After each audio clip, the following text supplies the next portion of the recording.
The first time I was summoned to the royal palace, I thought it was a mistake. I stood in the antechamber, my second-best dress suddenly feeling like rags against the marble and gold. The guards had checked my identification 3 times. A historian, a consultant, a commoner from the lower districts who had never touched anything more valuable than archival parchment. The summons said Prince Kale required my expertise on a matter of historical importance. I spent the train ride preparing lectures on architectural chronology or ceremonial traditions. I rehearsed facts. I organized timelines. I did not prepare for him to offer me a role in a lie. He entered the room like sunlight breaking through clouds, tall, effortless, dressed in charcoal silk that probably cost more than my annual rent. His smile was practiced, warm, the kind that made palace staff blush and visiting dignitaries relax their guard. I kept my spine straight and my expression neutral. "Miss Alara," he said, gesturing for me to sit. Not at the formal conference table, but on the velvet settee near the window. Intimate. Disarming. Calculated. "Thank you for coming. I apologize for the mystery. Discretion was necessary." "I'm accustomed to discretion, Your Highness." I sat, but only on the edge. Archives are quiet places. His laugh was genuine. That surprised me. I imagine they are. He studied me for a moment, and I felt the weight of it, not the gaze of a man, but the assessment of a strategist. "You have a reputation. Thorough. Disciplined. You don't publish sensational theories. You don't seek attention." Is that a compliment or a warning? The corner of his mouth lifted. It's an observation. And a qualification. I waited. Outside the window, the palace garden stretched in perfect geometry, nature forced into submission. I understood that kind of control. I had spent my life learning to exist within systems not built for people like me. Prince Kale leaned forward, elbows on his knees, hands loosely clasped. The posture was casual, but his eyes were not. "There's going to be a scandal," he said. "Not a real one. A manufactured one. And I need someone to play the lead role opposite me." The words took a moment to process. When they did, I felt something cold settle in my chest. "You're asking me to be seen with me, to be photographed, to be whispered about in drawing rooms and debated in tabloids." He spoke calmly, as if ordering tea. "For 6 months, you would be the commoner who captured the Crown Prince's attention. The scandal that distracts the council. The romance that dominates dinner conversation." I should have stood. I should have walked out. Every instinct raised by a lifetime of surviving in spaces that didn't want me screamed that this was a trap wearing silk and charm. Instead, I asked, "Why?" His composure flickered. "Just briefly. Just enough. Because there's a vote coming," he said quietly. "A trade agreement that will determine whether 3 northern districts eat this winter or starve. The council is divided. My father is hesitant. And certain members of the nobility are using the delay to consolidate power for themselves." He paused. "I need them looking somewhere else. I need the public's attention fixed on something glittering and foolish while I move the pieces that matter.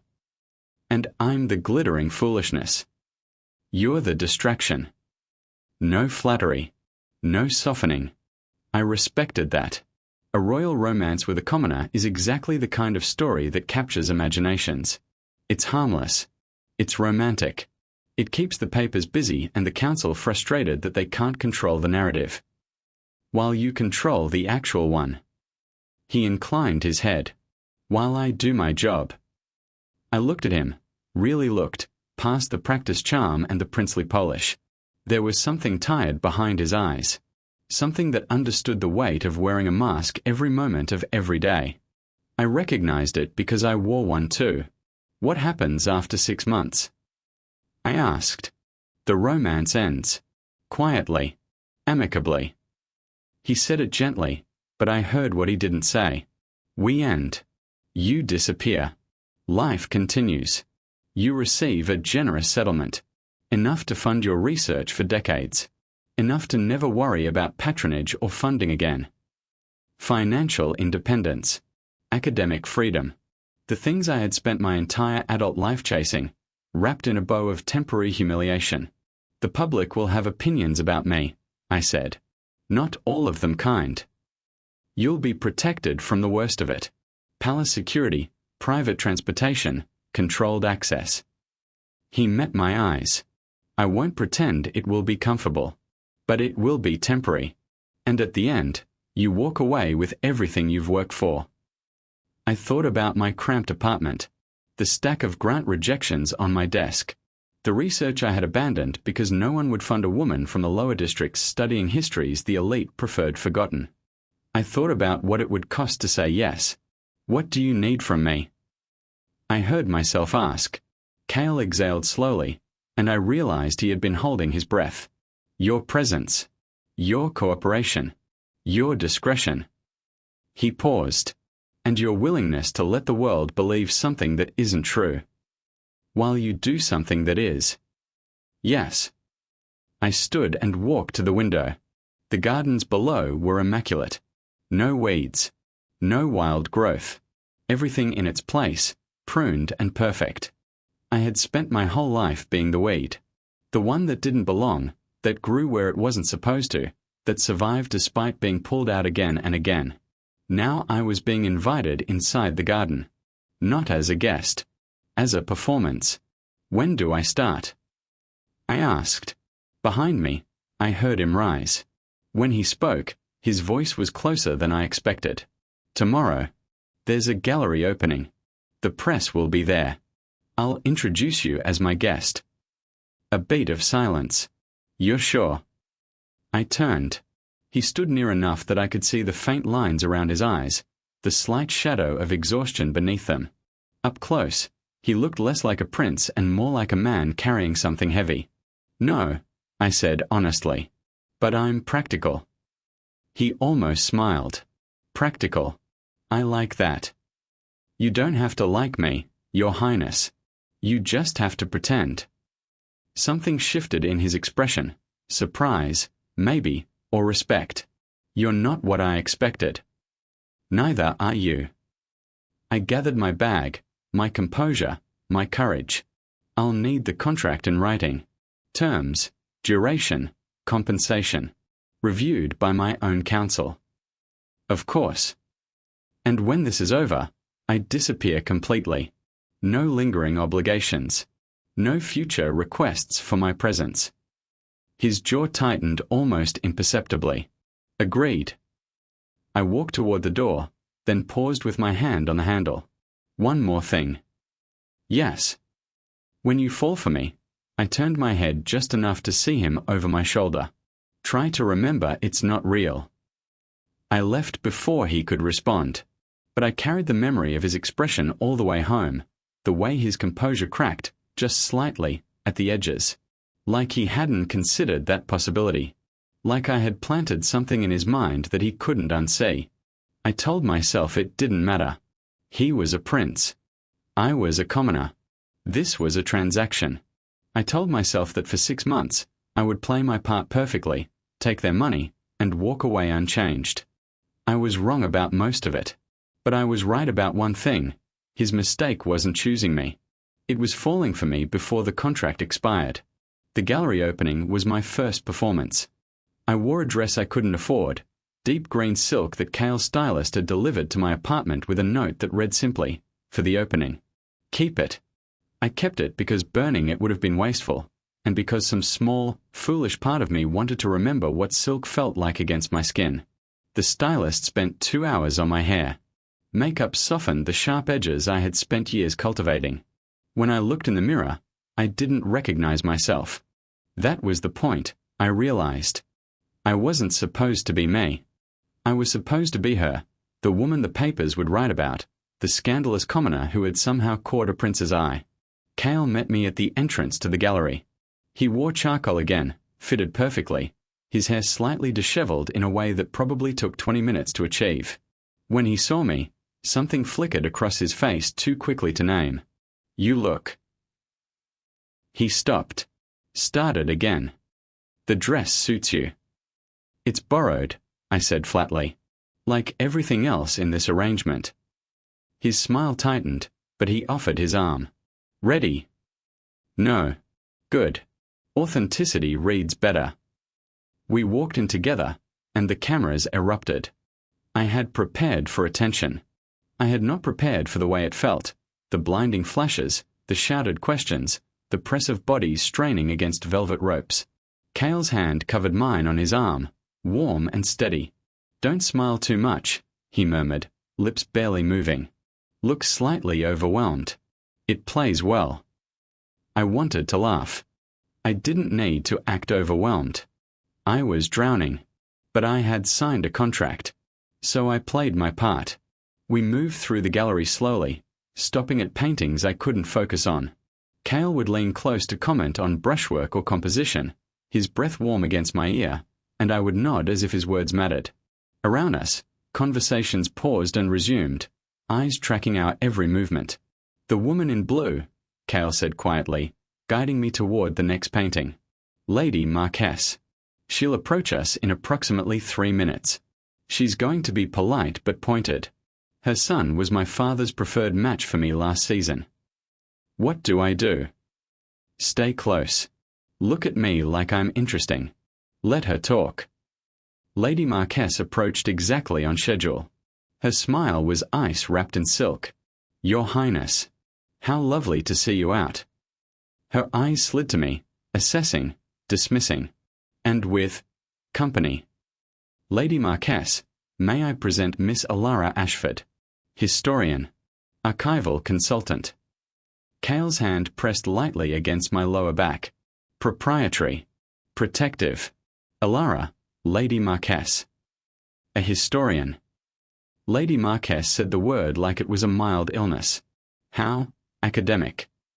Someone has to read the documents the nobility signs, I said pleasantly. Since so few of you seem to. Cale's hand tightened against my back. Not in warning, in suppressed laughter. Lady Marches's smile turned brittle. How refreshing. A commoner with opinions. I prefer to think of it as a commoner with a functioning education. I smiled sweetly. But opinions work too. She made her excuses within 30 seconds. Cale waited until she was out of earshot before leaning down. That was either brilliant or disastrous. Which do you prefer? I haven't decided. But he was smiling. Actually smiling, not the practiced public version. Try to be slightly less yourself with the next one. I'll do my best. The evening continued in fragments. Handshakes I didn't want to give, compliments I didn't believe, sharp-eyed women who looked at me like I was a stain on expensive carpet. Through it all, Cale stayed close, his attention a constant pressure at my side. When we finally escaped to his car, I collapsed against the leather seat and closed my eyes. You survived, he said. Barely. The papers will love you. I don't want to be loved by papers. I want to go home and forget that woman in purple asked if I'd always dressed so modestly. Cale was quiet for a moment. When I opened my eyes, he was watching me with an expression I couldn't read. You handled it well, he said quietly. Better than most. Most aren't paid to be handled. Something shifted in his face. Regret, maybe. Or recognition. No, they're not. He didn't speak again until the car stopped outside my building. The street was dark, quiet, a world away from the glittering gallery. Tomorrow, he said. Lunch. A public cafe. The press has been tipped. I know the script. Alara. His voice stopped me with my hand on the door. I turned. In the dim light, he looked less like a prince and more like a man. You're allowed to find parts of this difficult.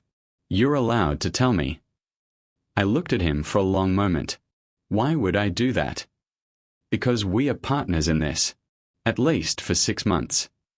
Partners don't have contracts, Your Highness.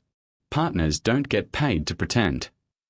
I stepped out into the cold night air. I'll see you tomorrow. I didn't look back. I couldn't afford to.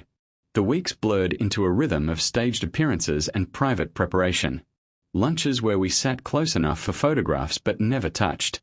Gallery openings where I learned to smile without showing teeth.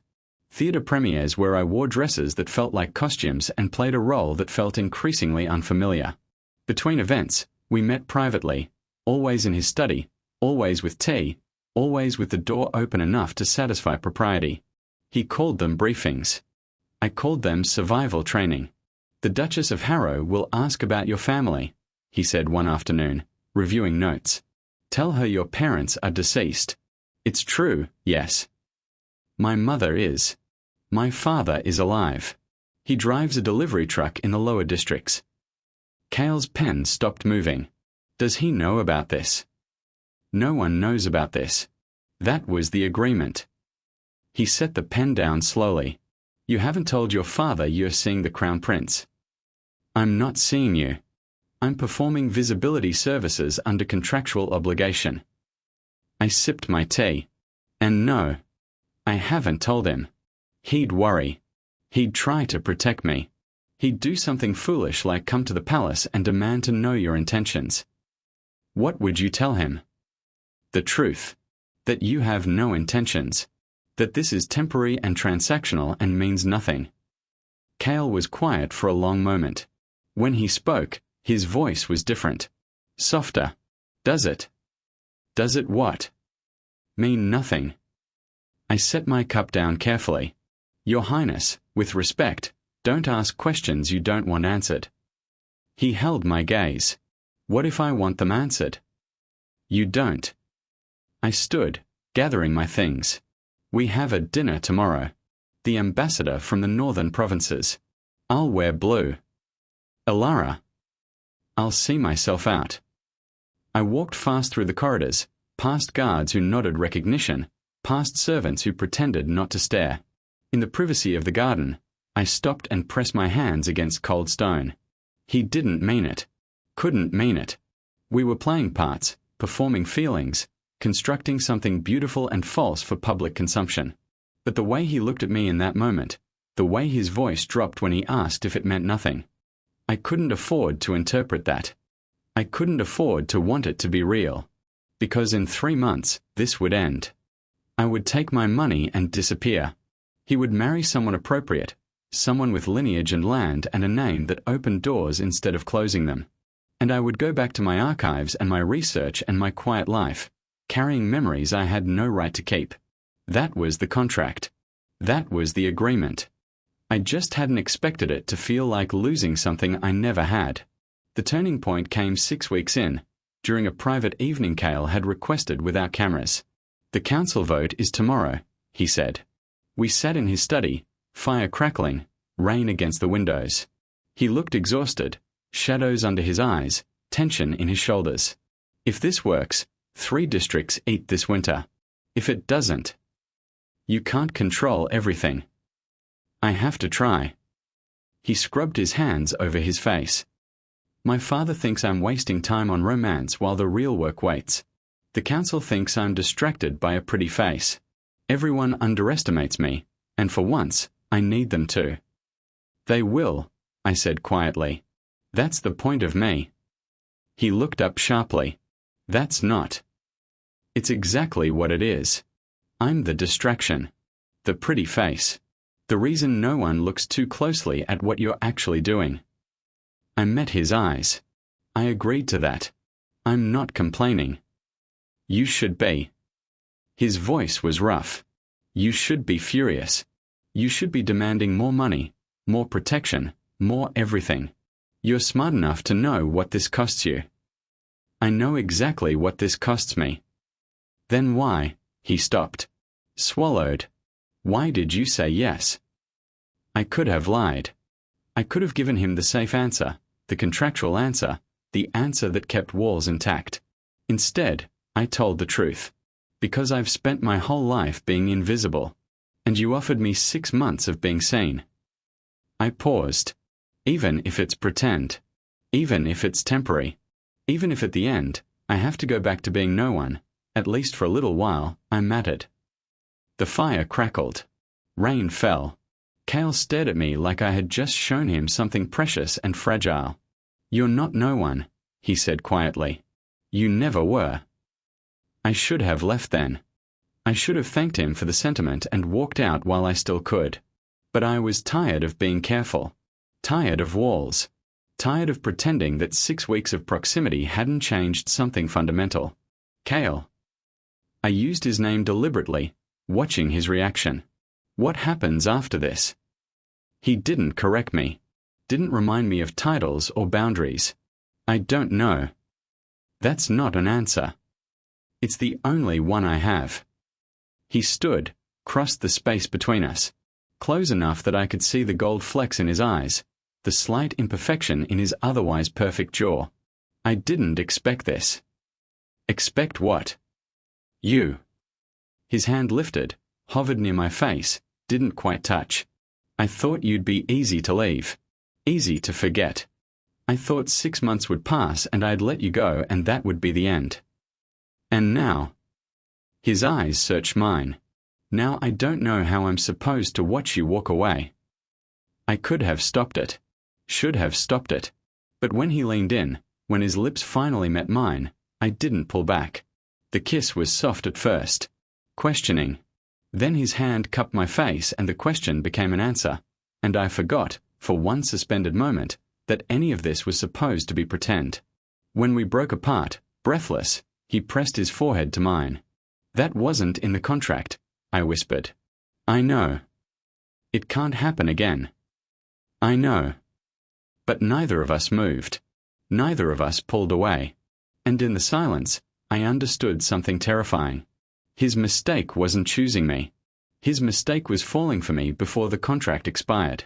And somewhere along the way, I had started falling too. Not dramatically.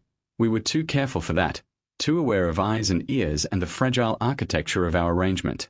But the spaces between us changed. The silences grew heavier. The glances lasted a breath too long. We continued the performances. Lunches. Galas. Carefully orchestrated moments for the cameras. But in the private hours, in his study with the doors closed and the fire burning, we stopped pretending. We need to talk about it, he said one evening, 3 days after the kiss. About what?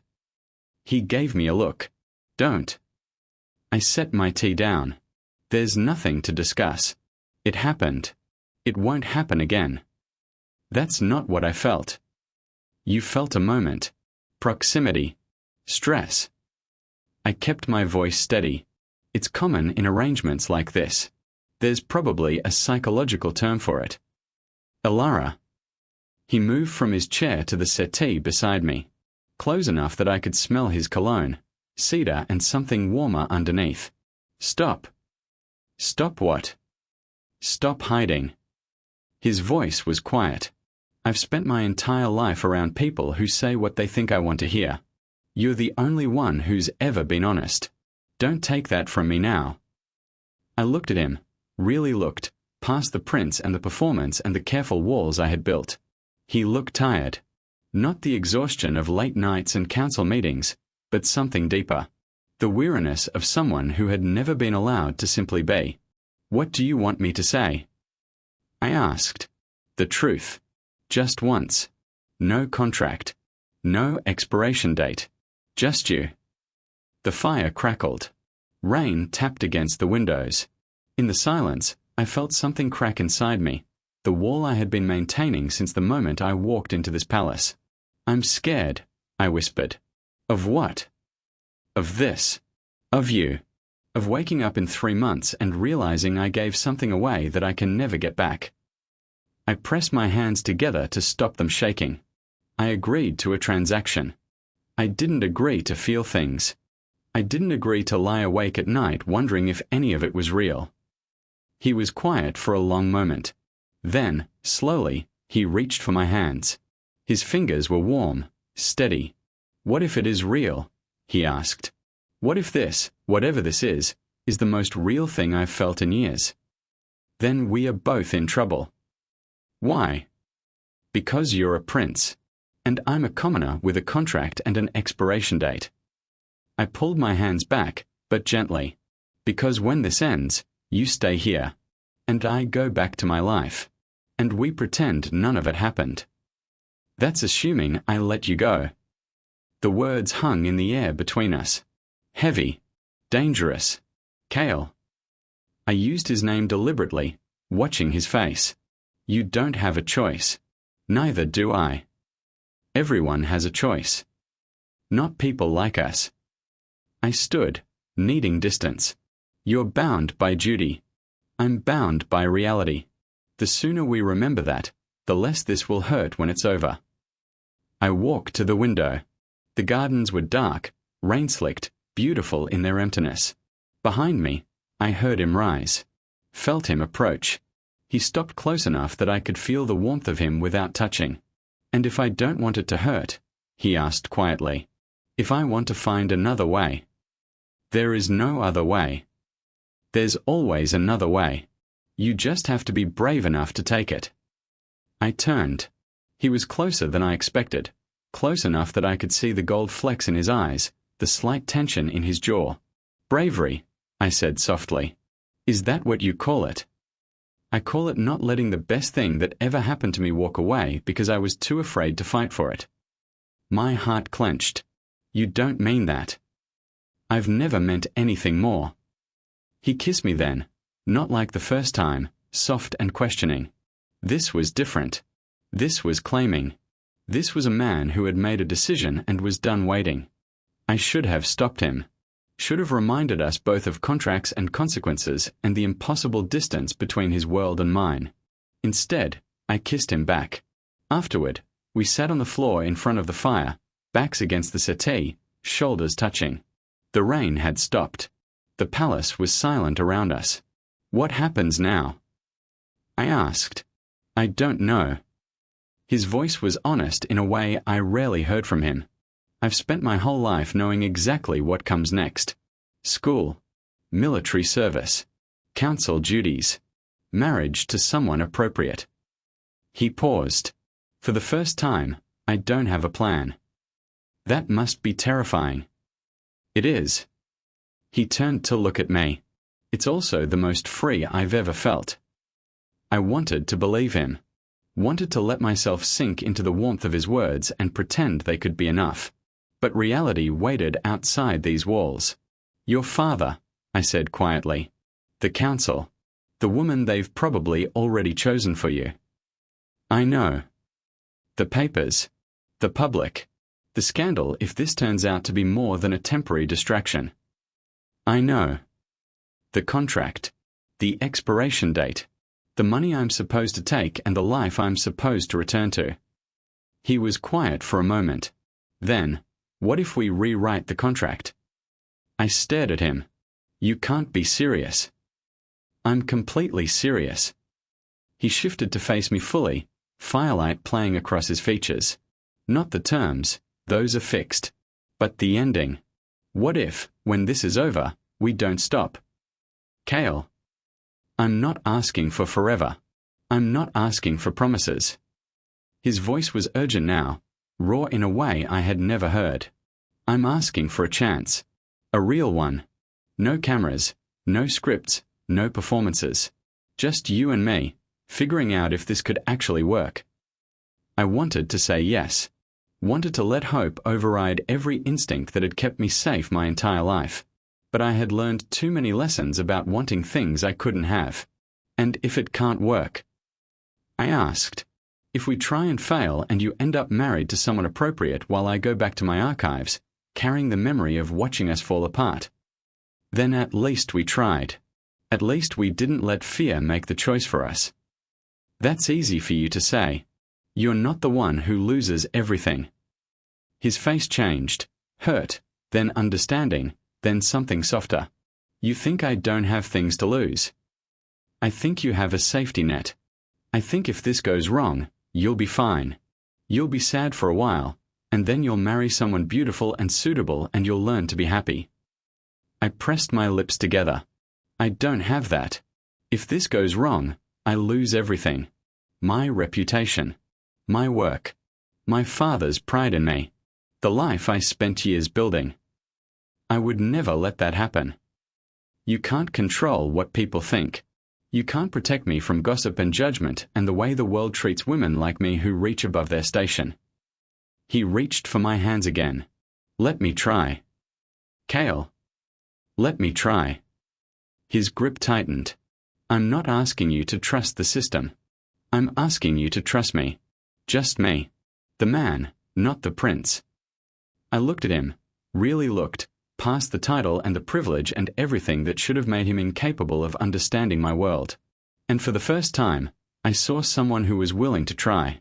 6 weeks, I said slowly. We have 6 weeks left on the contract. Between now and then, we stop pretending. No performances. No scripts. Just us. Seeing if this can survive outside the cameras. His eyes lit with hope. And then we decide. Together. What happens after? He lifted my hands to his lips and kissed them, a gesture so tender it made my chest ache. 6 weeks, he agreed. Real. Just us. The fire crackled. The rain started again, soft against the windows. And for the first time since I walked into this palace, I let myself believe that maybe, just maybe, the story didn't have to end the way the contract said it would. I forgot, in that moment, that contracts exist for a reason. I forgot that princes don't get to choose. I forgot that love, however real, cannot rewrite the rules of worlds built to keep people like us apart. 6 weeks, I thought. 6 weeks to find out if this could be real. I had no idea that the truth was coming for us both, and that when it arrived, it would shatter everything I thought I understood. The weeks that followed were stolen time. We met in hidden places, the palace library after midnight, a forgotten garden pavilion, his private quarters with the doors locked and the world temporarily forgotten. No cameras. No scripts. Just us. I learned his real laugh, the one that crinkled his eyes and made him look younger than his 30 years. He learned that I sang badly in the morning and took my tea so strong it could strip paint. We built something fragile and precious in the space between performances. The trade agreement passed. 3 districts would eat that winter. Kale's strategy had worked perfectly. You did that, I told him one evening, curled against his chest in front of the fire. You saved them. We did that, he corrected, pressing a kiss to my hair. You gave me the cover I needed. I smiled against his shirt. For the first time in months, the future didn't feel like something to fear. I should have known better. It started with a document. I was in the archives, my real work, the research I had neglected during the chaos of performances and stolen moments. A junior clerk had flagged a file for me, something about northern trade routes that supposedly required my expertise. The file was thick, old, bound in faded red leather with a royal seal I didn't recognize. I opened it casually, expecting shipping manifests or tariff records. What I found changed everything. The documents detailed a failed negotiation from 18 months ago. A proposed alliance with the northern provinces that had collapsed spectacularly, not because of political differences, but because someone in the palace had deliberately sabotaged it. Leaked information. Broken confidences. Betrayal disguised as diplomacy. And at the center of it all, Prince Kale's signature. Not as the saboteur. As the scapegoat. I read faster, heart pounding. The real culprit was a senior council member, a man whose name I knew from Kale's briefings, someone he trusted. Someone who had framed the crown prince for a failure that should have ended his career. But that wasn't the worst part. The worst part was the memo buried at the bottom of the file, dated 3 months ago. The week Kale first summoned me. The prince requires a distraction. Something public enough to draw attention, disposable enough to discard when the truth emerges. The Commoner Project serves both purposes. When the Northern scandal eventually breaks, she will be the face the public blames, the consort who distracted him from his duties, the woman who cost the crown its credibility. He survives. She takes the fall. The council has approved this approach. I read it 3 times. Each time, the words rearrange themselves into the same impossible truth. I wasn't a partner. I wasn't even a pawn. I was the sacrifice. I found him in his study. He looked up when I entered, smiling, that real smile I had learned to treasure. Alara, I was just thinking about you. There's a concert next week. I thought we could. I dropped the file on his desk. The smile faded. What's this? He asked slowly. Open it. He did.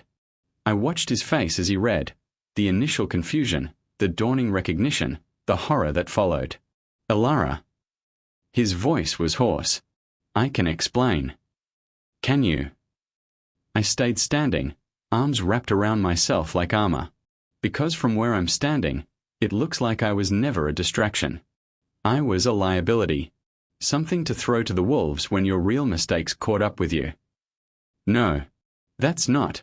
He stood, reaching for me. I stepped back. I didn't know about this. I swear to you, I didn't know. You signed the contract. I signed a contract for a distraction. For cover while I fixed the trade agreement. His eyes were desperate. I never agreed to this. I never wanted. But they did. I pointed at the file. The council. The people you work with every day. They planned this from the beginning. And you were too busy playing Prince to notice. The words hit him like physical blows. I watched them land, watched the color drain from his face. I should have seen it, he said quietly. God, I should have. Yes, you should have. My voice cracked. You should have asked why they approved your plan so easily. You should have wondered why no one pushed back against a commoner distracting the Crown Prince. You should have. I know. He slumped against his desk, suddenly looking younger than I had ever seen him. I know. I wanted to hate him. Wanted to let rage fill the space where hope had been. But looking at him, truly broken for the first time since I'd known him, I couldn't find the anger I needed. The contract expires in 2 weeks, I said quietly. When it does, what happens to me? He didn't answer. Couldn't meet my eyes. Kale. I used his name deliberately. What happens to me? When the Northern story breaks, he stopped. Started again. They'll need someone to blame. Someone the public can hate without destabilizing the crown. Me. Yes. And if I try to tell the truth? If I go to the papers and explain what really happened? The council will destroy you. Your reputation. Your father. Everything you love. He finally looked up, and the anguish in his eyes was real. They've already prepared the narrative. You're the ambitious commoner who seduced a prince and cost the kingdom its honor. Anything you say will just prove their point. I stared at him. At the man I had started to love. At the prince who had promised to protect me. How long have you known? I asked. Until this moment? Nothing. I swear. Don't. My voice was ice. Don't swear anything. Don't promise anything. Just tell me the truth. I am telling you the truth. He moved toward me slowly, hands raised like I was a wounded animal. Alara, I love you. I would never. You would never what? Sacrifice me. I laughed, and it sounded hollow even to my own ears. You already did. The moment you signed that contract. The moment you brought me into this world. You just didn't know it yet. That's not fair. Fair? I stared at him. You want to talk about fair? I'm about to be destroyed by a system I never asked to join, for crimes I didn't commit, to protect a prince who claims to love me but can't do anything to stop it. I'll stop it. How? The question hung between us. He opened his mouth. Closed it. That's what I thought. I gathered my coat, my bag, the shattered pieces of my dignity. 2 weeks. When the contract expires, I'll be gone. You can tell them whatever you want. I'll be too far away to hear it. Alara. Don't follow me. I stopped at the door, not looking back. Don't call. Don't write. Don't try to find me when this is over. I meant what I said at the beginning. When this ends, I disappear completely. And us. I turned. Looked at him one last time. The man I had loved. The prince I had trusted, the stranger I had never really known. There is no us, I said quietly. There was never supposed to be. I walked out before he could see me cry. The days that followed were survival. I stopped taking his calls. Ignored the messages slipped under my door. Went through the motions of final appearances with a smile that felt like glass. beautiful, fragile, ready to shatter. The press still loved us. The public still believed. No one knew that the clock was ticking toward an explosion that would bury me alive. 5 days before the contract expired, a letter arrived. Not from Cale. From someone else. Miss Ashford. There are those of us who believe the council's plan is wrong, who have watched you handle yourself with grace and dignity, and who refuse to let an innocent woman be destroyed to protect corrupt men. If you want to fight, meet me at the address below. Come alone. Come prepared to trust no one. A friend. I read it twice. 3 times. A trap, probably. Another layer of the conspiracy designed to silence me permanently. But underneath the fear, something else stirred. Fight. The letter said fight. For weeks, I had been preparing to run. To disappear. To accept destruction as inevitable. But I wasn't a victim. I wasn't a pawn. I was a woman who had survived everything life threw at me, who had built something from nothing, who had loved a prince and learned that love wasn't enough to save either of us. Maybe running wasn't the only option. Maybe, just maybe, I could fight back. I folded the letter carefully and tucked it into my pocket. One way or another, before this contract expired, someone was going to learn that commoners don't break as easily as they expect. And if I was going down, I was taking the truth with me. I met the stranger in a tea shop on the edge of the lower districts, neutral ground, far from palace eyes. She was older than I expected. 60s, maybe. Silver hair pulled back severely, clothes expensive but understated. When I sat across from her, she studied me with eyes that had seen too much to be surprised by anything. You came, she said. I came. I kept my hands wrapped around my tea, steady despite everything. Who are you? Someone who worked in that palace for 40 years. Someone who watched good people destroyed to protect guilty ones. She paused. Someone who is very tired of watching.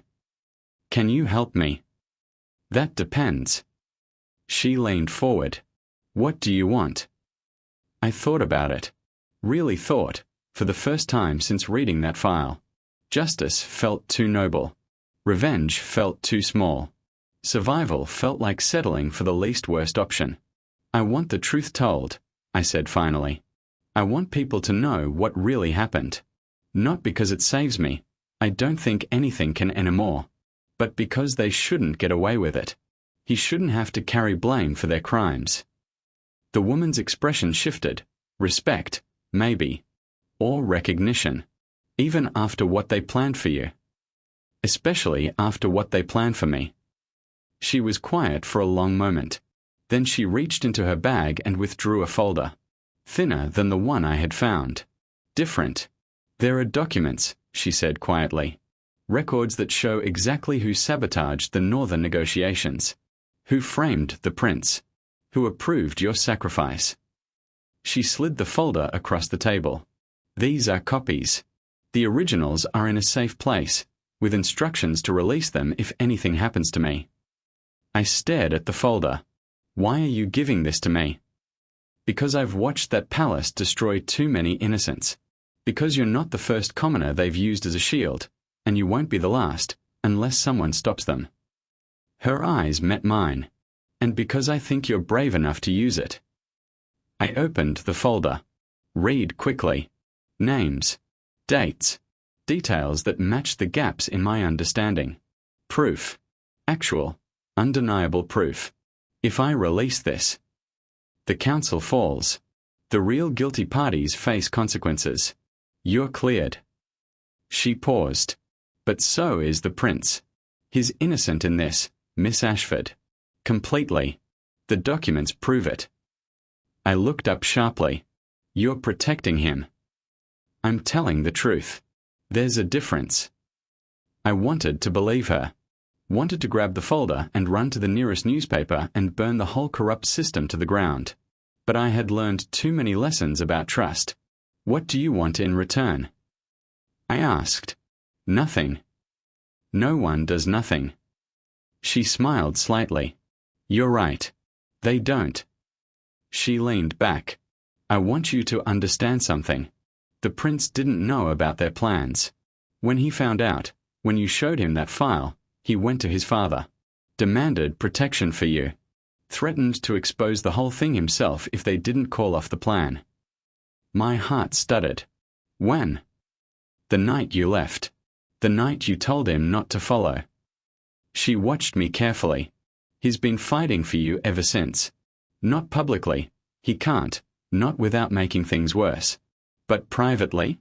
He's burned through every favor, every alliance, every scrap of influence he has, trying to find a way to save you that doesn't destroy the crown in the process. I didn't know what to say. Didn't know what to feel. He should have told me, I whispered. He couldn't. Not until he had something real to offer. Princes aren't taught to show weakness, Miss Ashford. They're taught to solve problems and present solutions. She stood, leaving the folder on the table. He loves you. I've watched enough people to know the difference between performance and truth. What he feels for you is real. She walked away. Didn't look back. I sat alone in the tea shop, holding proof that could save us both, and realizing that saving us might mean losing each other anyway. The contract expired on a Thursday.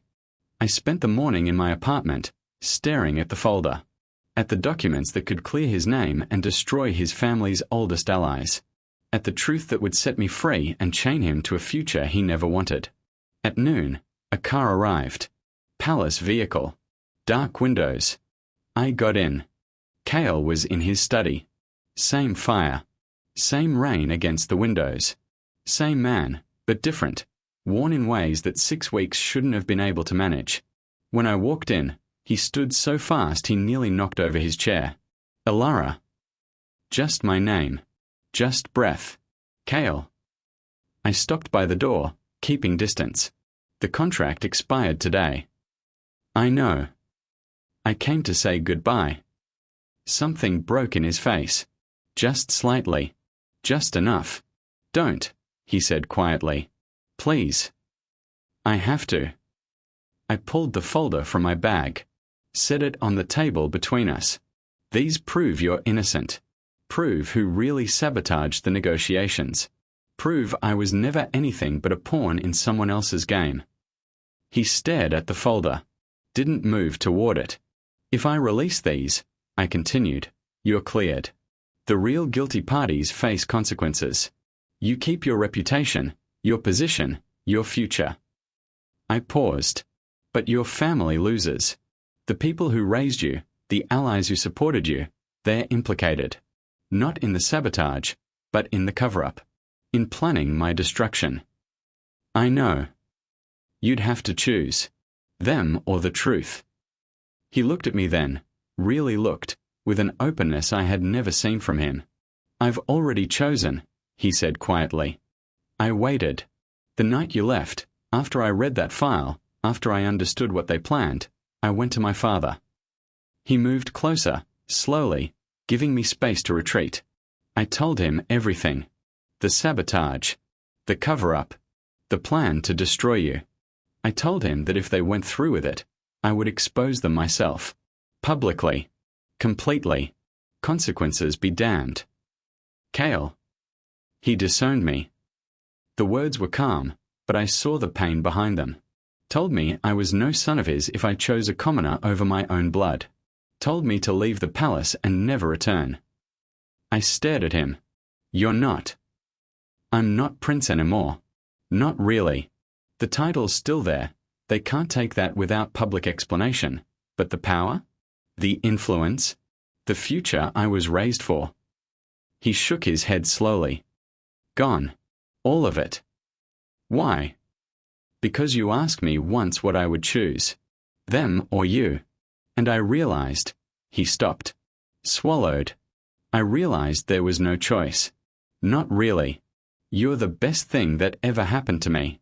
You're the only person who ever saw me, really saw me, not the title or the performance. Just me. I couldn't breathe. If losing everything means keeping you, he continued, then I lose everything. Gladly. Willingly. 1,000 times over. You can't. I can. I did. I would again. He reached for my hands, and this time I let him. The contract expired today. So here I am.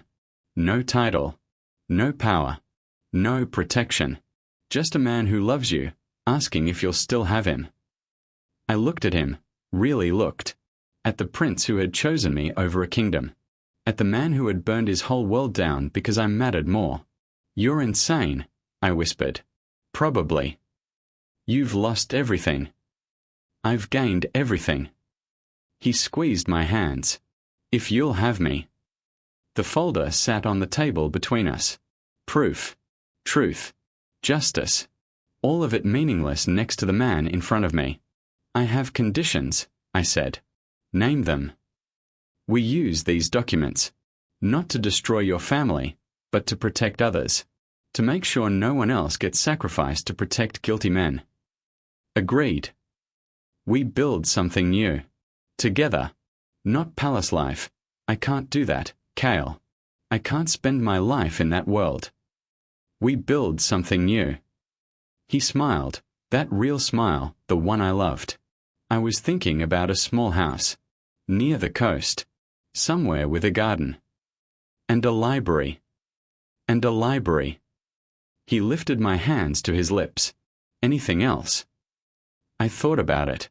About everything we had survived. Everything still ahead. Yes, I said quietly. You stop being prince. Completely. Publicly. You walk away and never look back. Done. And you love me. Not despite who I am, but because of it. Every day. For the rest of our lives. He pulled me close, wrapped his arms around me like I was something precious. Every day, he promised against my hair. For the rest of our lives. 6 months later, a small house on the coast. A garden starting to bloom. A library slowly filling with books.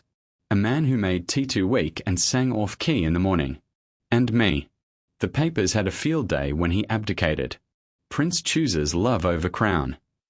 Royal scandal rocks the palace. Commoner captures prince's heart. They never learned the full truth. Never knew about the documents or the conspiracy or the sacrifice they almost made of me. But they didn't need to. I knew. He knew.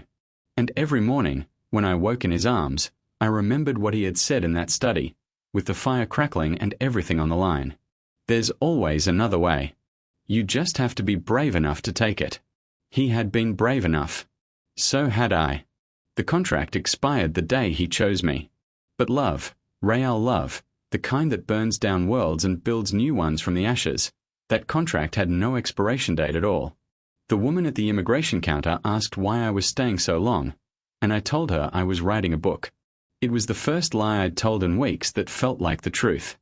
I was writing something, a new version of myself, page by painful page, in a city where no one knew the original manuscript by heart.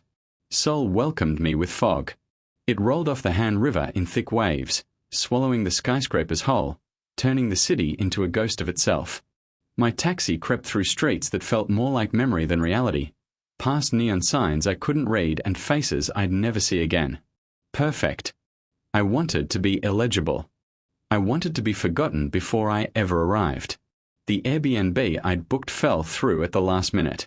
A cancellation email arrived while I was in the air, and by the time I landed, my backup options had evaporated like morning frost. I sat in a convenience store near Myeongdong at 2 a.m., eating ramyeon I couldn't taste, scrolling through listings with tired eyes. That's when I found the Hanok. Traditional Korean house, the listing said.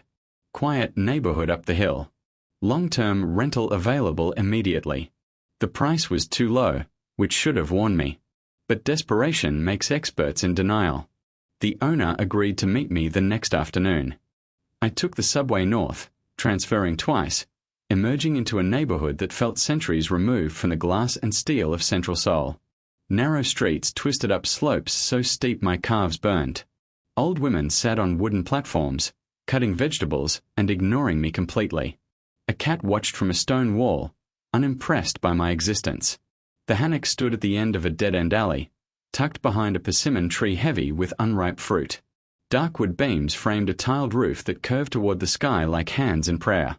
A small courtyard waited behind a low gate, packed earth and moss and a single pine tree twisted by decades of wind. The door was traditional, wood and paper, the kind you slide open rather than push. I stood there for a full minute before I knocked. He opened the door himself. Han Seo-jun was not what I expected. In my head, landlords were older men with cigarettes and indifferent eyes. He was maybe 40, tall enough that I had to look up, with the kind of face that made you want to confess things. Not handsome in the obvious way. His features were too serious for that, too watchful. But compelling in a way that felt dangerous. Like gravity. Like the moment before a storm breaks. "You're here early," he said. His voice was low and calm, the kind of voice that could soothe children or command soldiers. I couldn't decide which applied.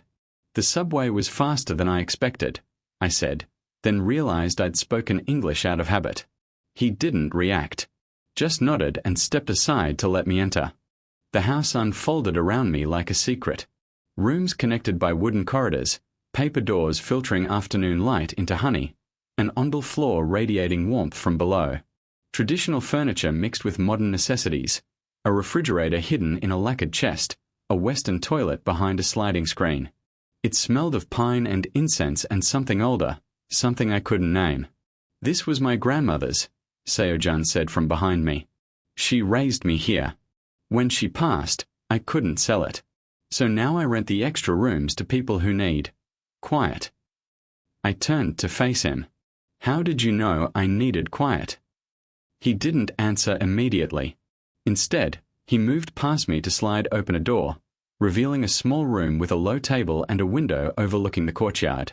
Sunlight fell across the wooden floor in golden rectangles. "This one is available," he said. "If you want it." I should have asked more questions. Should have negotiated price, inspected the kitchen, demanded references. Instead, I heard myself say, "I'll take it." Something flickered in his eyes. Satisfaction. Concern. It disappeared before I could name it. "Then you should know," he said quietly. "The floorboards creak at night.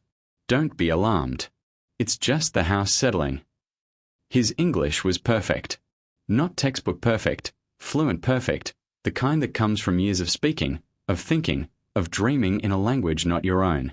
He had no accent I could place, no hesitation, no uncertainty. I stared at him. "You speak English." "I do." "Fluently." "Apparently." The corner of his mouth twitched, almost a smile, then settled back into seriousness. "I studied in America for several years. Long time ago now." The relief I should have felt, someone I could communicate with, someone who could help me navigate this foreign country, didn't come. Instead, my chest tightened with something closer to fear. I'd come here to disappear. To exist in a language no one understood, in a city where my words meant nothing. Now my landlord, the man who held keys to my sanctuary, spoke my native tongue like we'd grown up in the same neighborhood. "Why didn't you mention that in your messages?" I asked. "You didn't ask." He said it simply, without apology. "Most tenants prefer to practice their Korean. I find it helps with immersion." "And me." He looked at me then, really looked, and I felt exposed in a way that had nothing to do with clothing. His gaze was too steady, too knowing, like he was reading words I hadn't written yet.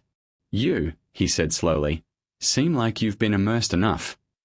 The silence stretched between us, thick with things neither of us would say. A magpie called from the courtyard. Somewhere down the hill, a motorcycle revved and faded. "I'll take the room," I repeated, because I didn't know what else to say. He nodded once and handed me a set of keys. 2 traditional metal keys on a simple ring, heavier than they looked. "The main gate locks itself. Keep these with you always." Always. The word echoed in the empty spaces of my chest. That night, I lay on a futon that smelled like lavender and watched shadows move across the paper door. The house made sounds I couldn't identify, creaks and sighs and soft rustling like someone turning pages in another room. I told myself it was settling. I told myself I was safe. But when sleep finally came, it brought dreams I'd crossed an ocean to escape. Jaewon's face materialized in the darkness behind my eyelids. His hands on my shoulders, gentle at first, then tightening. His voice explaining why I couldn't leave, why I wouldn't survive without him, why no one else would ever love someone as broken as me. The words weren't loud. They never were. They seeped into my skin like poison, convincing me that his version of reality was the only one that existed. I woke gasping, tangled in sheets, certain for one terrible moment that I was still in New York, still trapped, still drowning. The room was dark. The house was silent. And somewhere in the courtyard, footsteps crossed from one side to the other, paused, then continued inside. I held my breath and listened. The footsteps stopped outside my door. Minutes passed. Or seconds. Time loses meaning when you're frozen in fear, waiting for the next blow.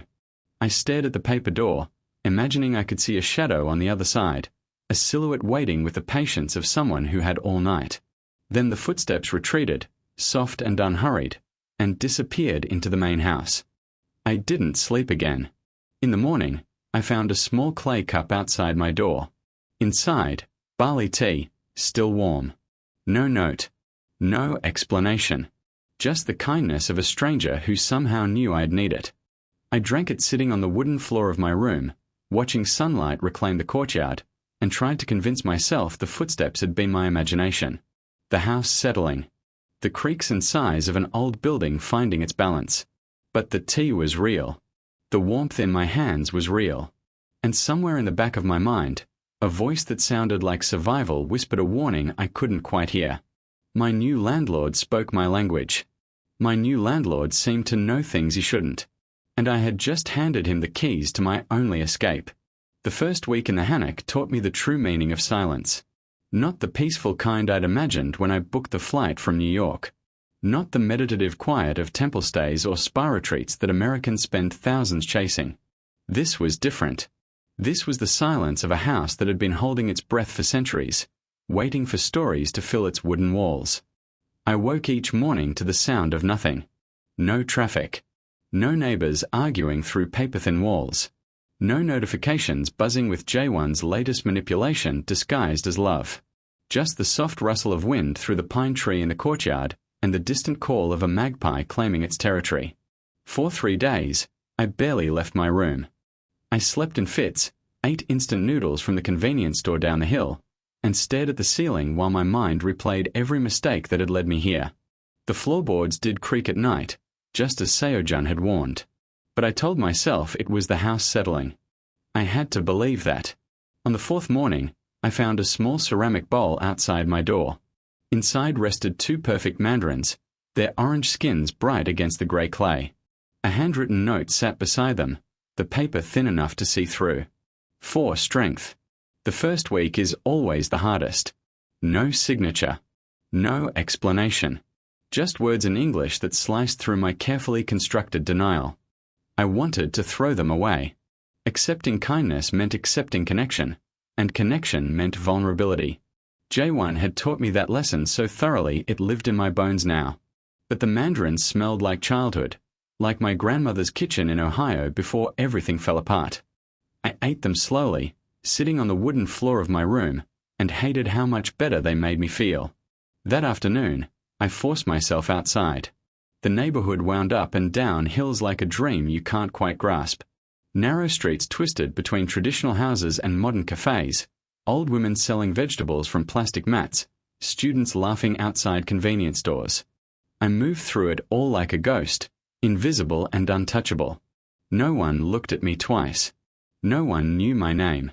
I found a small coffee shop tucked behind a persimmon tree and ordered in broken Korean, the words stumbling out of my mouth like strangers at an awkward party.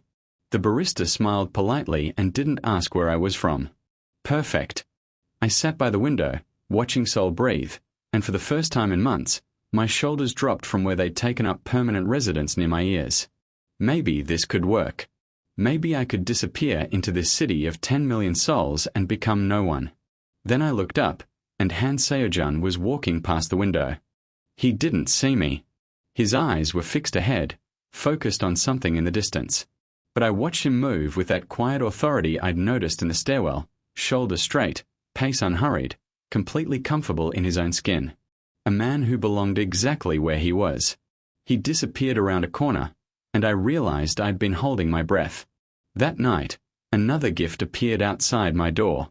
This time, a small cloth pouch tied with twine. Inside, dried lavender and something herbal I didn't recognize. Another note. For sleeping. The city is loudest when you're trying to forget. I should have been terrified. Instead, I felt something worse, relief. Someone knew. Someone saw me. After months of drowning in J1's gaslighting, of questioning my own reality until I couldn't trust my reflection, here was proof that I existed. That my pain was real enough for a stranger to recognize. I didn't sleep that night, but I held the pouch so tightly its scent soaked into my palms. The next week passed in a strange rhythm. I'd wake, teach my online students with a smile that felt foreign on my face, then explore the neighborhood like a detective searching for clues about my own life. I learned which bakeries opened earliest, which alleys led to dead ends, which street cats would let me pet them. And everywhere I went, I felt him. Not following me. Nothing so obvious. But his presence lingered in the spaces between moments. The corner store owner mentioned the landlord had asked if I needed anything. A book appeared on the bench where I ate lunch, a collection of Korean poetry with an English translation bookmarking a poem about starting over. When I asked the woman at the tofu shop how to say thank you for the kindness of strangers in Korean, she laughed and said, "Your landlord already taught me that phrase." Unusual for a man to ask such things. I stopped going to the coffee shop with the persimmon tree. I stopped eating at the bench. I pulled back into my room like a turtle retreating into its shell, waiting for the threat to pass. It didn't. 3 weeks in, the panic attack hit. I was at the traditional market near Angik Station, surrounded by colors and sounds I couldn't process. Dried fish hanging from hooks. Metal bowls clanging. An old woman shouting prices in rapid Korean that sounded like accusations. The crowd pressed in from all sides, and suddenly I was back in New York, back in that restaurant where J1 had whispered threats into my ear while smiling at the table next to us, back in that apartment where he'd stood between me and the door and explained why I couldn't leave, not tonight, not ever. The world tilted. My chest compressed. I stumbled backward, knocked into a stack of plastic containers, heard them clatter to the ground without understanding what I'd done.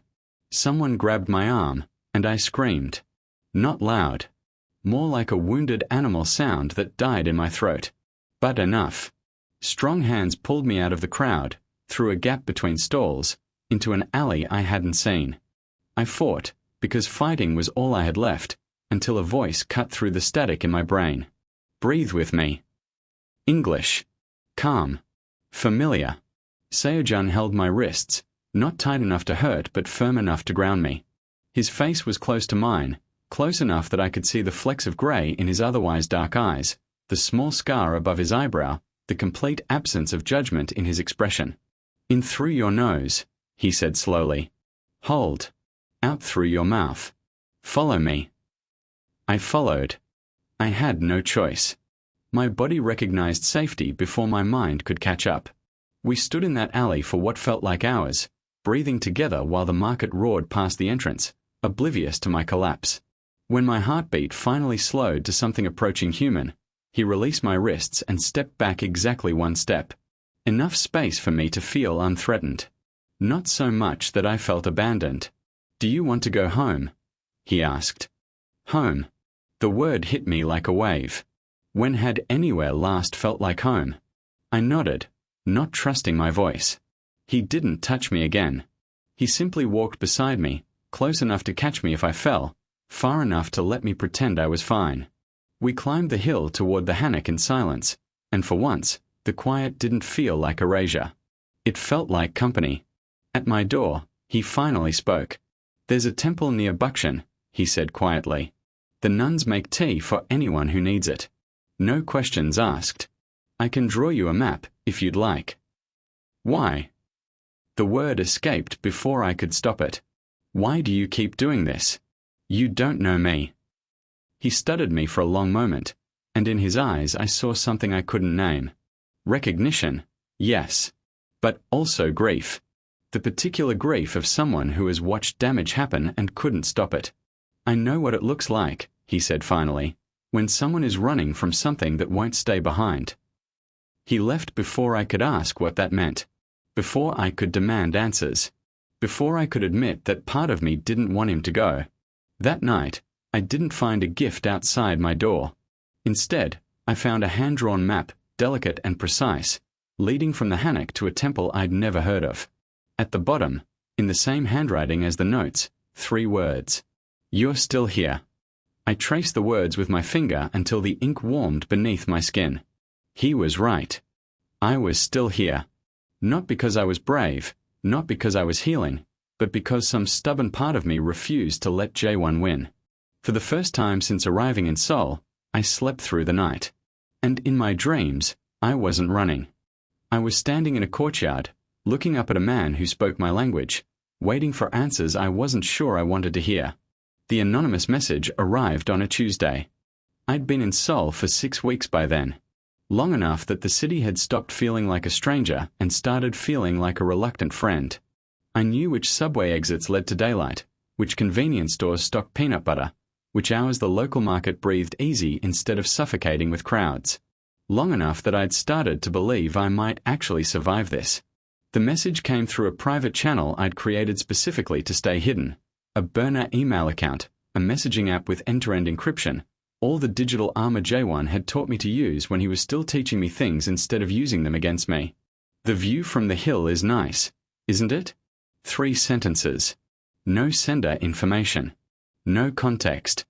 I read it 17 times, waiting for the words to change, waiting for my brain to reinterpret them as coincidence or mistake or paranoid overthinking. They didn't change. The view from the hill. My apartment sat halfway up Namsan, one of Seoul's central mountains. From my small window, I could see the Seoul Tower rising above the tree line, the city spreading below like a circuit board at night. It was the one thing I'd sent no photos of, mentioned to no one, kept entirely to myself. Except for the one time I'd described it to Seo-jun. 2 weeks earlier. He'd found me sitting on the low wall outside the hammock, watching the sunset paint the city in gold and rose. Without asking permission, he'd sat beside me, close enough that I could feel the warmth of his presence, far enough that I didn't flinch. "You always watch from here," he'd observed. "Never from the rooftop." "Why?" I'd shrugged. "The rooftop view is better. But this one feels mine. Like the city doesn't know I'm watching it." He'd nodded slowly, considering this. "The best views are the ones you earn by hiding." Now someone was telling me they knew exactly where I was hiding. I closed the laptop so hard the screen cracked. For the next hour, I sat motionless on my floor, cycling through the stages of panic in reverse order. Acceptance came first. This was happening. He'd found me. The running had failed. Then depression. I should have known, should have tried harder, should have disappeared more completely. Then bargaining. Maybe it was a mistake, maybe someone else, maybe not him. Then anger. Not at J1. At myself. For freezing instead of moving. For letting fear pin me to this floor while somewhere out there, he was probably smiling at his own cleverness. I stood up. Pulled my suitcase from the closet. Started throwing clothes inside without folding them. Running was what I did. Running was what had kept me alive. I'd run from New York to Seoul, and now I'd run from Seoul to somewhere else. Busan, Tokyo, maybe further. Somewhere flat and anonymous where the view didn't matter because there was nothing to see. The suitcase was half full when footsteps crossed the courtyard. I froze, listening. They moved slowly, deliberately, the way someone moves when they're not trying to hide but also not trying to announce themselves. They stopped outside my door. A knock. 3 soft raps. "I made too much soup," Seo-jun's voice said through the paper. "The kind my grandmother used to make for bad days. It's outside whenever you're ready." I stared at the door, torn between the familiar instinct to hide and something new, something that wanted to open it, to show someone the mess, to stop carrying it alone. The suitcase won. I kept packing. Another knock, harder this time. Opened the door. Not a request. An instruction. The kind of voice that expected obedience, not because it demanded respect, but because it had earned it. I opened the door. Seo-jun stood in the fading light, holding a ceramic bowl of soup that steamed in the cool evening air. His eyes moved past me to the half-pack suitcase, the open laptop on the floor, the cracked screen showing nothing but static. "Going somewhere?" he asked quietly. I didn't answer. Couldn't answer. The words were stuck somewhere behind the pressure building in my chest. He set the soup down on the wooden ledge beside the door. Then he did something unexpected. He sat down right there on the ground, his back against the wall, his long legs stretched across the narrow corridor. Not blocking my exit. Just present. "I'll wait," he said. "For what?" "For you to remember that running isn't the only option." The words hit me like a physical blow. I wanted to scream at him, to tell him he knew nothing about my options, my life, my reasons. But the scream wouldn't come. Instead, something cracked inside me, not breaking, but opening. "How do you know?" I whispered. "How do you keep knowing things you shouldn't?" He looked up at me, and in the dim light, his face held an expression I couldn't read. Not guilt. Not satisfaction. Something closer to grief. "Sit down," he said. "Please. And I'll tell you." I should have refused. Should have grabbed my suitcase and pushed past him and disappeared into the Seoul night. But my legs folded beneath me, and I sank down onto the wooden floor across from him, close enough to see the small lines around his eyes, the way his hands rested quietly on his knees, the absolute stillness of a man who had learned to wait. "I knew your name," he said slowly, "before you applied for the room." The words landed like stones in still water. "When you submitted the inquiry through the rental site, I recognized it immediately. Not because we'd met. Because I'd seen it before. In documents. In photographs. In the private files my brother kept on everyone he ever." He stopped. Swallowed. Started again. "J1 is my half-brother." The world tilted. I gripped the edge of the wooden floor, certain I would fall. "We share a father," Seojun continued, his voice steady even as his jaw tightened. "Different mothers. I grew up here, in this house, with my grandmother. He grew up in America with our father and his mother. We met twice as children. That was enough." Enough for what? Enough to know what he was becoming. Seojun's eyes met mine, and in them I saw something I recognized, the particular exhaustion of someone who has spent years watching destruction from a distance, powerless to stop it. "I've watched him destroy people my entire adult life," he said quietly. "Women, mostly. Sometimes men. Always people who loved him, or trusted him, or made the mistake of believing his version of reality. I've watched from across an ocean, collecting information, waiting for someone to do something. Waiting for someone strong enough to leave." His voice cracked, just slightly, on the last word. "You're the first one who got out." The silence that followed was enormous. Somewhere down the hill, a dog barked. A child laughed. The world continued its indifferent rotation while my entire understanding of the past 6 weeks collapsed and reformed. "You rented to me because of him," I said. It wasn't a question. Yes. No hesitation. No excuse. "You've been watching me. Reporting to him. Feeding him information." The anger was rising now, hot and clean and welcome. The gifts. The tea. The temple map. All of it. "No." His voice cut through mine like a blade through fog. Sharp. Certain. Absolute. "I haven't spoken to my brother in 7 years. He doesn't know I own this house. He doesn't know you're in Seoul. And if he finds out," Seojun stopped, something dark moving behind his eyes. "If he finds out, it won't be from me." Then how did he find me? I pulled out my phone, thrust the cracked screen toward him. How did he send this? Seojun read the message slowly. When he looked up, his face had changed, hardened into something I hadn't seen before. Something that looked almost like redness. "He didn't send this," he said quietly. "Then who?" "Someone who wants you to think he did." He handed the phone back carefully. "Someone who wants you scared enough to run again. Someone who wants you exposed and vulnerable and easy to find when you make a mistake." I stared at him, understanding dawning like cold water rising. "You think it's one of his people? Someone tracking me for him?" I think, Seo-jun said, that my brother has spent 20 years learning how to break people. He has resources. He has connections. He has people who owe him favors and people who fear him enough to do anything. He paused. And I think that message is designed to make you do exactly what you were doing when I knocked. Run without thinking. Run straight into whoever's waiting. The weight of it pressed down on my chest. I couldn't breathe. Couldn't think. Couldn't do anything but sit there on that wooden floor while the sky darkened above the courtyard, and the man across from me watched with eyes that held too much knowing. What do I do? The question came out smaller than I intended. Younger. More scared. Seo-jun leaned forward, close enough that I could feel the warmth of him, close enough that his voice wrapped around me like shelter. You stop running alone. He reached into his jacket and pulled out a folder, thick, worn at the edges, clearly old. He placed it on the floor between us. In here, he said quietly, is everything I know about my brother.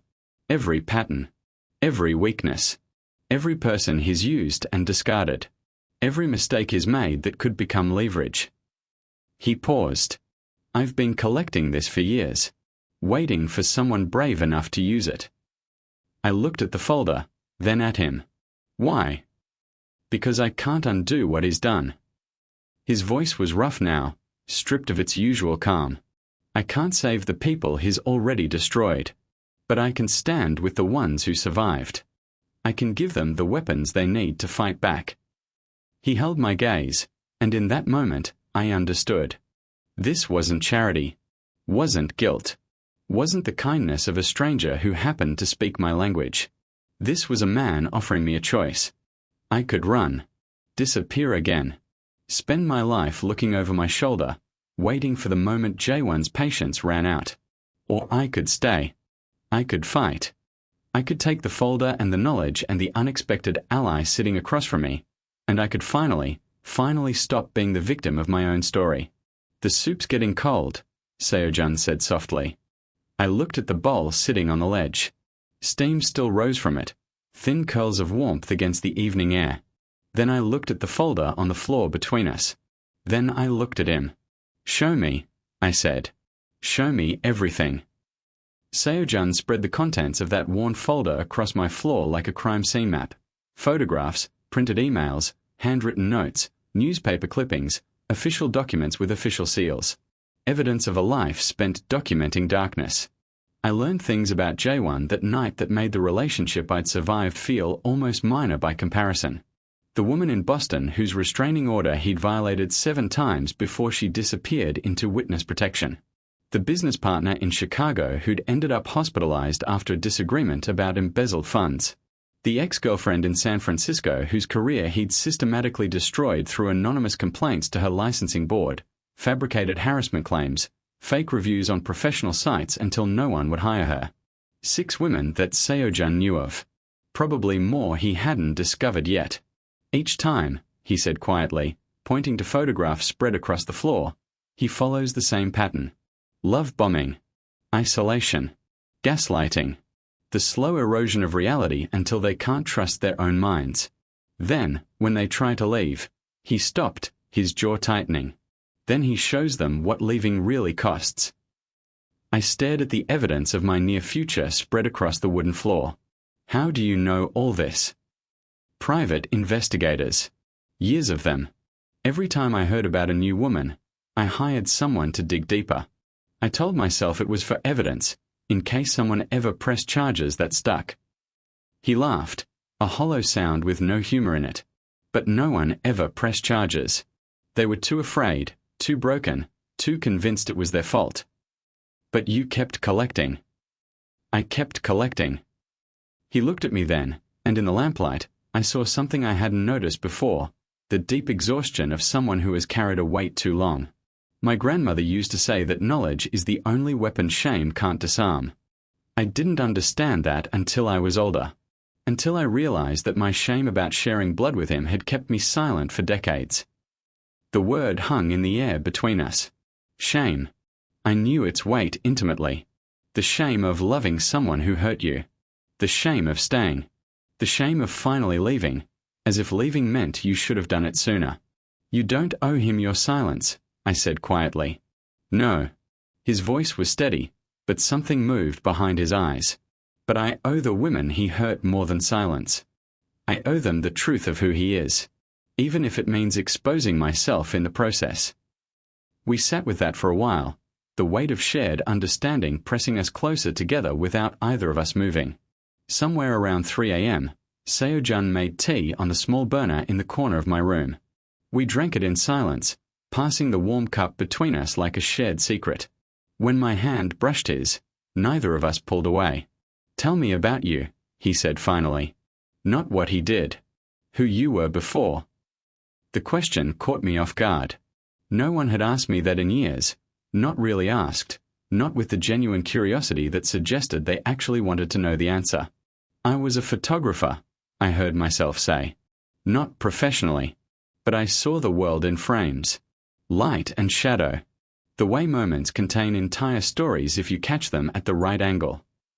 And now I teach English to strangers on the internet and try not to look at beauty too closely. I smiled, but it felt foreign on my face. Beauty requires attention, and attention requires presence, and presence means being somewhere instead of running from it. Seo-jun nodded slowly, considering this. My grandmother used to say that running is just staying in motion. It's still staying in the same place, emotionally. Just moving the body while the heart stays trapped. Your grandmother sounds like she knew things. She did. A pause. She also used to say that the right person can make you want to stop running. Not because they catch you, but because they make the place worth staying in. The words settled between us like seeds waiting for rain. By morning, we had a plan. Not a perfect plan. Not a safe plan. But a plan that didn't involve me disappearing into another country with nothing but a suitcase and a cracked phone. Step 1. I would stay in Seoul. No running. No hiding. I would live my life visibly, predictably, making it easy for whoever had sent that message to find me. Step 2. Seo-jun would use his connections, private investigators, former colleagues from his time in corporate security, people who owed him favors, to identify who was watching me and feeding information to J1. Step 3. We would gather enough evidence to build a case that even the most reluctant prosecutor couldn't ignore. Multiple jurisdictions. Multiple victims. Multiple charges that together might actually stick. Step 4. We would wait for J1 to make a mistake. Waiting is the hardest part, Seo-jun warned as dawn painted the courtyard in shades of gold. He'll try to provoke you. Try to make you react, make you run, make you do something desperate. You have to be stronger than that. I've been running for 2 years. I looked at him, this stranger who had become something more in the space of a single night. I think I'm ready to try standing. He held my gaze for a long moment, and in his eyes I saw something I hadn't expected, fear. Not of J1. Of something else entirely. There's something you should know, he said quietly. Something I haven't told you. My chest tightened. What? I didn't just rent you this room because you were his victim. He looked away, toward the window, toward the city waking below us. I rented it because when I saw your application, I recognized your name from somewhere else too. From before J1. I waited, not breathing. Your photography. You had a show in New York, about 5 years ago. At a small gallery in Brooklyn. Black and white street photography. Ordinary moments made extraordinary by the way you saw them. He turned back to me, and his voice was barely above a whisper. I was there. I bought a print. It's hanging in my room, right now, on the other side of this house. The world stopped. You saw my work. My voice cracked on the words. Before all of this? Before him. I saw your work. I remembered your name. And when you applied for this room, I looked you up, found your old portfolio, your old website, everything he made you delete. Seo-jun's eyes were bright with something I couldn't name. I didn't rent to you because you were his victim. I rented to you because you were the artist who made me feel something I hadn't felt in years. And then I found out what he did to you, and... He stopped, swallowing hard. And I realized that the same man who shares my blood had taken something beautiful and tried to destroy it, just like he destroys everything else. The tears came before I could stop them. Not sad tears. Not scared tears. Something else entirely. The grief of recognition, of being seen not as a victim but as someone who had created, who had mattered, who had existed before the damage. Seo-jun didn't move toward me. Didn't try to comfort me. He simply sat there, present and steady, letting me feel whatever I needed to feel. The print, I managed finally. Which one was it? The woman on the subway. Late at night. She's sleeping against the window, and there's a single streetlight falling across her face, and she looks, he paused, searching for words. She looks exhausted, but peaceful, like she's finally somewhere safe enough to close her eyes. I remembered that photograph, taken 3 years before J1, on a night when I'd felt invisible and free, riding trains until dawn, capturing strangers in their most unguarded moments. That's me, I whispered. In a way. Who I was before. No. Seo-jun shook his head slowly. That's still you. Just hidden. Just waiting. The sun was fully up now, flooding the room with light that made the evidence on my floor look less threatening, more manageable. I looked at the photographs, the documents, the carefully collected fragments of other women's pain.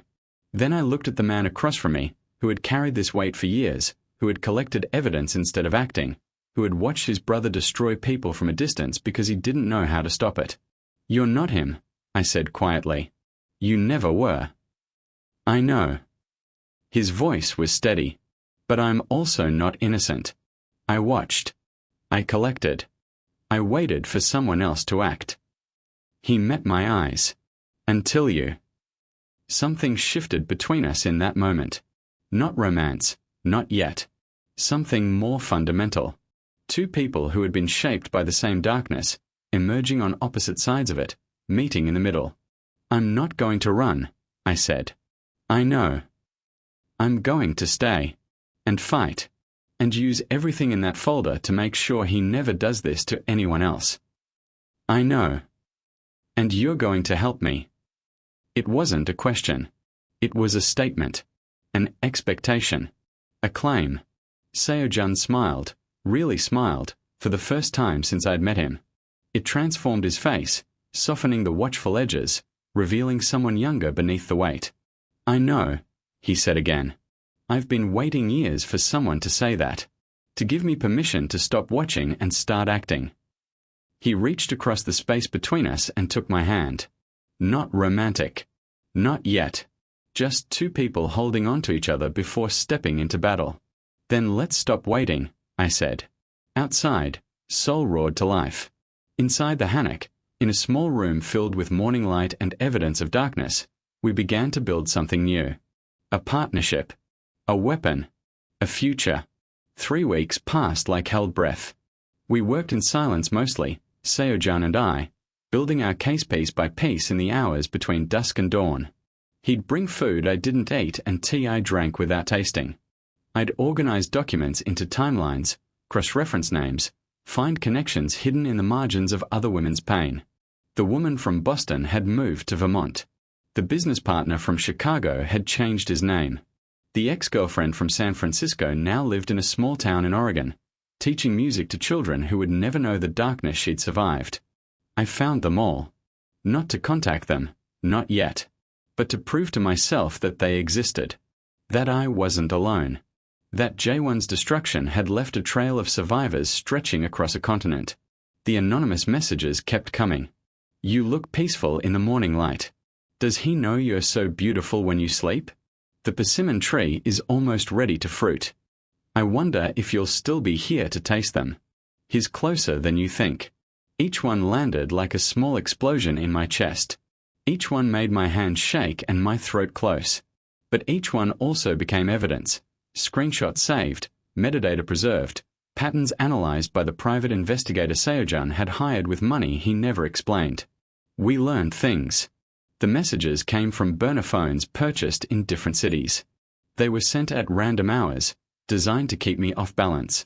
They referenced details that could only come from someone watching. What I wore to the market, which cafe I visited, the exact spot where I sat on the hill. Someone was following me. Someone was reporting back. But not J1. Never J1. He was too smart for that, too careful, too experienced at destruction from a distance. One of his people, Seo-jun said one night, studying the metadata on my cracked laptop screen. Someone local. Someone he trusts enough to delegate. Who? That's what we need to find out. The answer came on a Thursday, in the rain. I was walking back from the market, carrying vegetables I'd bought without really seeing them, when I noticed the man behind me for the third time that week. Mid-30s. Korean. Unremarkable in every way except for the way he didn't look at anything except me. I didn't run. Didn't change my pace. Didn't give him the satisfaction of knowing I'd noticed. Instead, I walked straight to the hanok, through the gate, into the courtyard, and waited behind the door, watching through the small gap where the wood had warped with age. He stood across the street for 20 minutes, pretending to check his phone, before finally walking away. I followed him. Not close enough to be noticed. Just close enough to see which direction he took, which subway entrance he used, which train he caught heading south toward Gangnam. I rode the next car, watching through the window as he scrolled through something on his phone, oblivious to the woman 3 cars back who had stopped running forever. He got off at Samseong Station. Walked 2 blocks. Entered a high-rise office building with a lobby so polished it reflected the grey sky like a mirror. I memorized the address and went home. That night, Seo-jun made calls. By morning, we had a name, Kang Min-ho. Private investigator. Freelance. Known for handling sensitive cases for wealthy clients who valued discretion over legality. He's good, Seo-jun said, spreading printouts across the table. Too good to be working alone. He has a team, at least 3 people rotating shifts, different vehicles, multiple communication methods. They've been watching you since the day you arrived. The realization landed like cold water. Since the beginning. Since before I'd even met Seo-jun, someone had been documenting my new life from the moment I stepped off that plane. Does J1 know?